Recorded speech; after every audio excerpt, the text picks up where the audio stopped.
Hi guys, for today's video ay tapos na silang maligo at nakabihis na rin at kakain na ng kanilang breakfast. Bago kumain ay manalangin muna sila. Kailangan nating turuan silang manalangin bago kumain, matulog at paggising. So ayan naman yung kanilang baon guys. Tubig at may tinidor. So alam niyo ba guys na sa sobrang excited nila, sila na ang nagising sa akin. Tapos ayan, nasa bus na kami, papuntang school.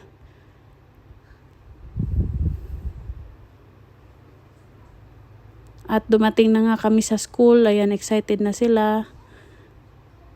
Ang unang papasok ay si Gab dahil 8:30 ang pasok niya, tapos si Mati ay alas 9. So ayan, binigay na niya sa teacher yung kanyang materyales. Dahil aga nga kami, nasa labas muna kami. Nag-aantay. So yan ang time na pwede na silang pumasok.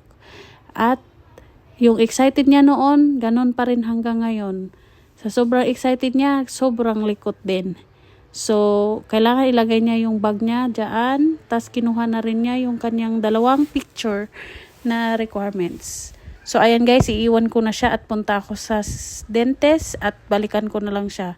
Salamat sa panonood!